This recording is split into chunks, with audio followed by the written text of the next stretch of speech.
We love to misinterpret peace for progress. When the person across the table from you suddenly stops debating where to eat, stops questioning your weekend plans, and responds to every single one of your logistical dilemmas with a calm, breezy smile and a nod, you congratulate yourself. You genuinely believe you have finally unlocked the premium version of your relationship. You think your taste has become their taste, or better yet, that they have finally matured enough to see the world exactly your way. You mistake their sudden compliance for deep, unconditional devotion. You look at their face, free of the usual friction, and you think to yourself that this is what true harmony feels like. It is a beautiful, deeply comforting illusion. You go to sleep believing you are a master of compromise, an incredible partner who has steered the ship into calm waters. You are completely blind to the fact that the ship is actually empty. The truth is much colder, much heavier, and infinitely less romantic. They did not become more accommodating. They just became completely, utterly exhausted. There is a precise, invisible point in every decaying human connection where a person transitions from a state of hopeful frustration to a state of functional apathy. It is the exact moment they realize that arguing with you is like trying to explain the concept of color to someone who has chosen to keep their eyes tightly shut.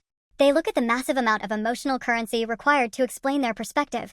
They look at your defensive stance, and they do a quick, cold mental calculation. They realize the energy investment simply will not yield a return. So, they close the ledger. They stop trying to bridge the gap. They shift their vocabulary from the demanding uncertainty of anything is fine to the dead-end finality of whatever you want is fine. It sounds like accommodation, but it is actually the sound of an emotional exit. This is the quietest tragedy in human relationships, and it happens in broad daylight, right under your nose. It happens over cold coffee on a Tuesday morning when they don't bother to correct your misrecollection of a shared memory. It happens in the car when they let you choose the radio station for the 5th consecutive time without a single complaint, even though they detest your music.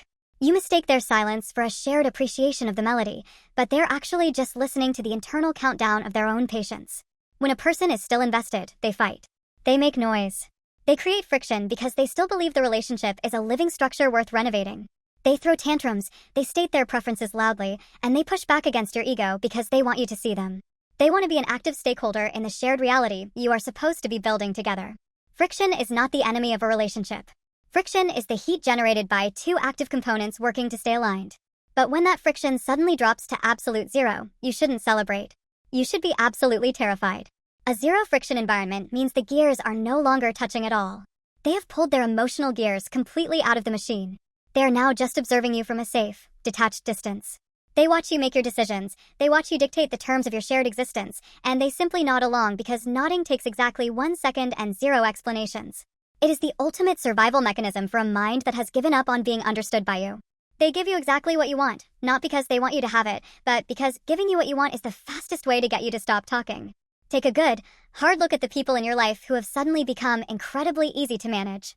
The friend who always lets you pick the venue, the colleague who stops proposing alternative strategies, the partner who no longer rolls their eyes when you contradict yourself. They haven't been conquered by your superior logic. They haven't had an epiphany about your incredible leadership skills. They have just put you in a very specific box in their mind. It is the box labeled incapable of listening. Once you are placed inside that box, your privileges are permanently revoked.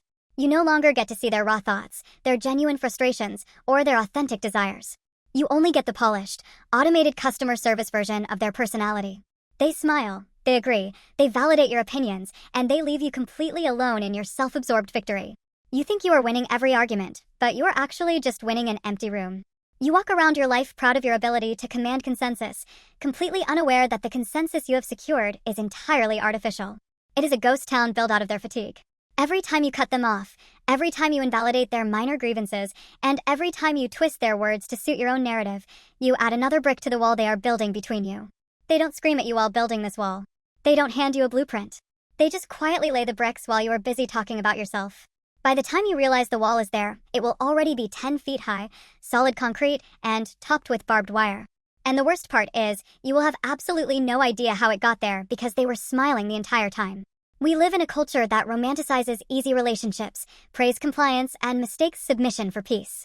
We are taught to avoid conflict at all costs, so we celebrate when conflict disappears. But we forget that the opposite of love is not anger.